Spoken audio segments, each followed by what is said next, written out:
The Arduino IDE, or Integrated Development Environment, is the software that we need to use to communicate with our Arduino. Typically in the IDE, this is where we write the code that's necessary for our project, and then we proceed to upload that code to our Arduino. The first thing that we'll need to do when you start off writing Arduino programs is to install the IDE. In this lesson, I'll show you the process of installing the Arduino IDE. If we go to the Arduino homepage and click on the Learning, Getting Started link, here is where we can get detailed instructions on how to install the Arduino IDE for Windows and Mac. So first, let's talk about Windows. I'll go ahead and click on the Windows link.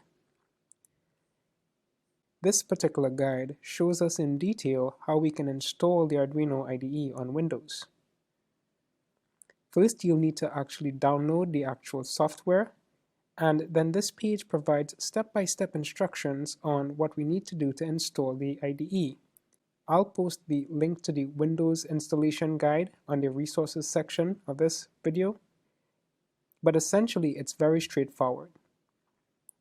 One thing that I would recommend is actually using the installer exe file as opposed to the zip package.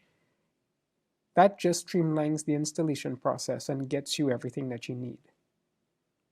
Once you've installed the IDE, then we can proceed to get going on our projects.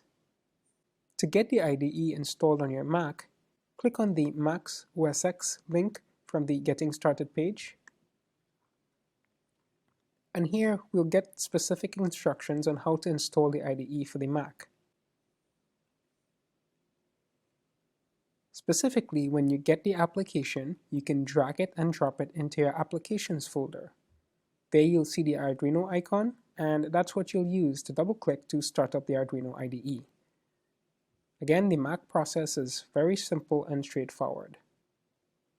Go ahead and get the IDE installed, and then we can proceed to our next lesson.